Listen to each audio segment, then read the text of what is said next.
My new wife's 7-year-old daughter always cried when we were alone. "What's wrong?" I'd ask, but she'd just shake her head. My wife would laugh, "She just doesn't like you."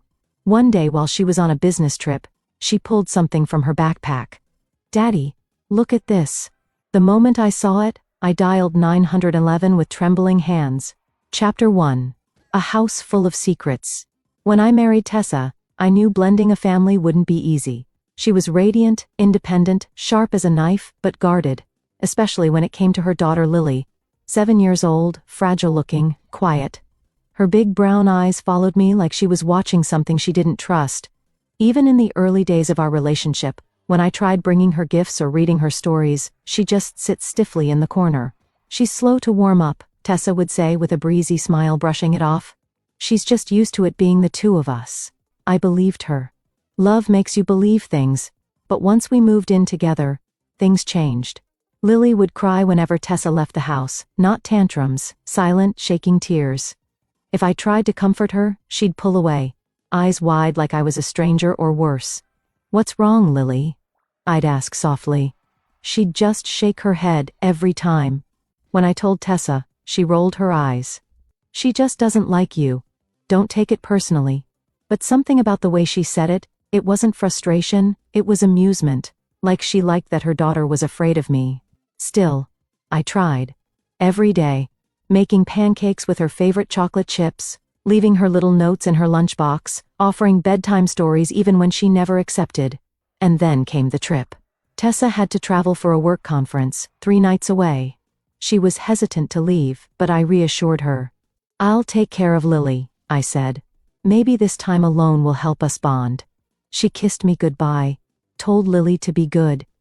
Then she was gone. The first night, Lily barely spoke. We watched a movie and she kept the blanket up to her nose the whole time. She fell asleep curled up on the couch, not once looking me in the eye. But on the second night, something changed. I was folding laundry when she walked up to me slowly, like she was scared to even speak. She clutched her school backpack tight to her chest. "Daddy," she said in a whisper, "look at this." She unzipped the bag and reached inside. What she pulled out stopped my heart cold. My hands started trembling before I even knew what I was doing. And then I reached for my phone and dialed 911. Chapter 2. What was in the backpack? The 911 operator answered before the first ring finished. "Noon, Hunter Telft. What's your emergency?" My voice shook. My stepdaughter just showed me something. She's 7. I don't know what I'm looking at, but I think, no, I know. Someone's been hurting her. Lily stood in front of me, her little arms still holding open her backpack, waiting. Her lips were tight, and tears welled up in her eyes, but not from fear this time, from relief. "What exactly did she show you, sir?" the operator asked calmly. I looked again, barely able to believe what I was holding. It was a drawing, a child's drawing, done in crayon. But it wasn't the usual house, sunshine or flowers. It was her, a stick figure with brown hair and a pink dress. And next to her, a larger figure with black scribbles over the face. They were standing in a bedroom, the door was shut, and above them, a word had been written multiple times. Slanted, broken, panicked handwriting in red crayon. "No, no, no." In the corner of the page was a bed with a red stain. In another, a speech bubble from the scribbled face that read, "Don't tell or Mommy will leave you forever." My legs gave out. I sank to the floor. "Sir?" the operator pressed. "Do you believe this child is in immediate danger?" "Yes," I whispered, staring at Lily. "She's safe now, but she wasn't. Please, send someone fast. Help is on the way. Stay with the child. Do not leave the premises." I hung up and looked at Lily, my voice barely there. "Who? Who was the man in the drawing?" She didn't answer. She just walked to the couch, sat down, and pulled her knees to her chest. "I don't know his name," she said softly. "But he used to come when Mommy wasn't home." The silence that followed was thick enough to choke me. "Does Mommy know?" She looked at me for the first time, truly looked at me, and nodded. She told me not to talk about it. My blood ran ice cold. Chapter 3. When the doorbell rang. The sound of the doorbell jolted me like an electric shock. I opened it to find two uniformed officers and a woman in plain clothes, CPS based on the badge clipped to her coat. The moment they saw the drawing in my hand, and Lily curled on the couch behind me, everything moved quickly. "Mr. Carver?" the lead officer asked. I nodded, stepping aside. "This is Lily," the woman from CPS asked gently.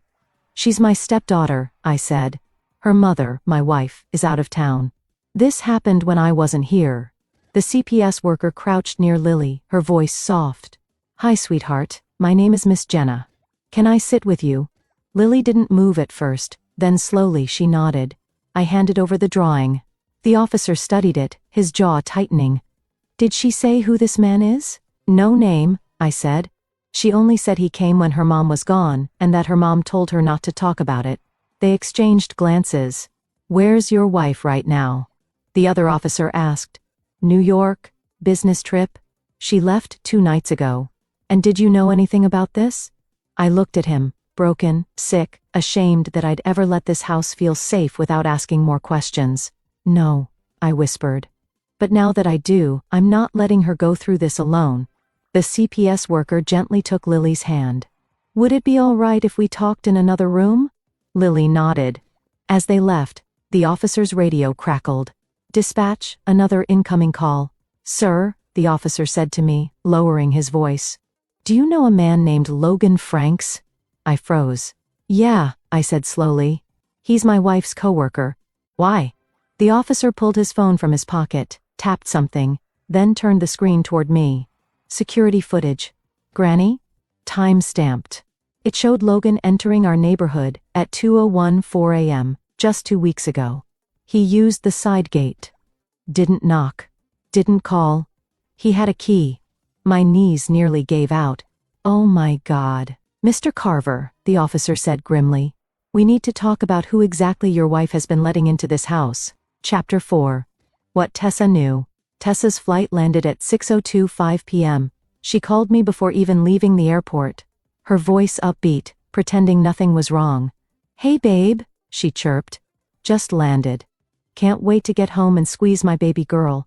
How's Lily been?" I stared at the phone, sick to my stomach.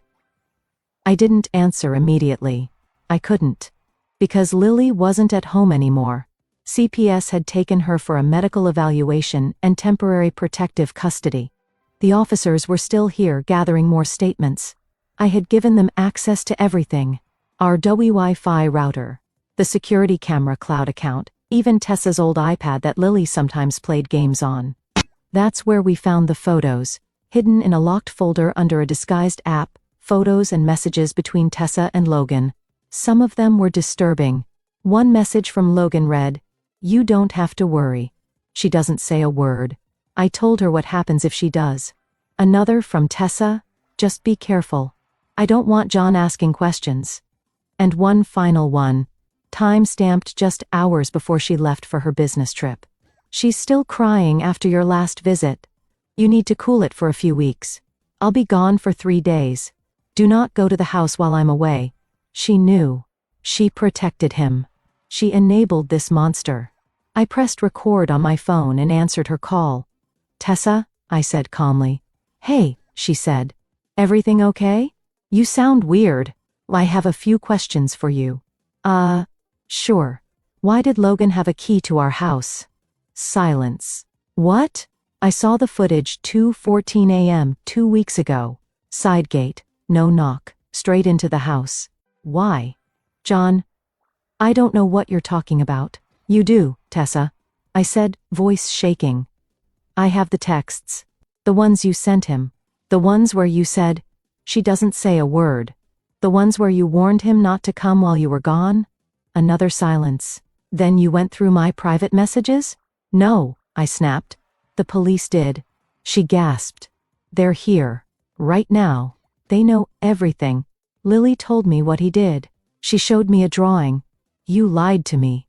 You started crying. Loud, performative sobs. I didn't know how to stop it. I thought she was exaggerating. Logan said she was confused, that she was making things up. I just didn't want to lose my job, John. I didn't want drama. You didn't want drama. I whispered, stunned. "She's 7, Tessa. She cried every time we were alone. And you told me she just didn't like me. You didn't protect her. You sold her safety for convenience?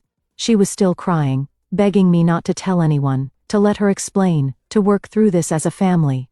I ended the call without another word, then turned the recording over to the officers and said, "Do whatever you have to do." Chapter 5. Justice for Lily Tessa was arrested that same evening right there in the arrivals terminal. The officers had everything they needed, the texts, the photos, the call recording, and most damning of all, her indifference. She didn't fight. She didn't run. But she did cry, not for Lily, for herself. The charges were swift and severe: child endangerment, conspiracy to cover up abuse, accessory to aggravated assault on a minor. And because Logan was still under investigation for multiple counts of abuse, the district attorney fast-tracked Tessa's indictment. Logan was arrested 2 days later, dragged out of his office in handcuffs. They found encrypted files on his laptop. His bail was denied. As for Lily, I fought for custody. I didn't care what the legal hurdles were. She had no one left, new grandparents, new extended family willing to step forward. But she had me. And I meant it when I said I wouldn't let her go through this alone. I met with psychologists, counselors, social workers. I sat through every uncomfortable hearing, endured invasive questions and home evaluations. And through it all, I stayed by Lily's side. Every time she reached for my hand, I was there. Every time she flinched at shadows, I held her through it. And slowly, the crying stopped. She started to smile again. Once, while watching cartoons, she fell asleep with her head on my chest. And just before her eyes closed, she whispered, "Daddy, thank you." It broke me, but in the right way this time. Epilogue. Tessa was sentenced to 14 years. Logan got 25. The courtroom was packed the day of the verdict. Tessa never looked at me. But Lily did. Sitting beside me, holding my hand like it was the only safe place on earth. And maybe it was. Today, Lily's room is filled with sunlight, stuffed animals, and her drawings. Bright ones, happy ones. No more red crayons screaming, no more scribbled faces, just flowers, smiles, and 2 figures holding hands. One labeled me, the other, Daddy.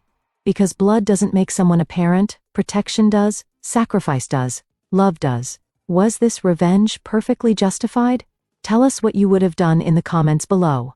Like the story, share it with someone who needs this energy, and subscribe to Lauren's Story for more jaw-dropping tales of betrayal and justice. Because here, every lie has its reckoning, and every betrayal finds its shadow. Stay sharp, stay strong, and stay tuned.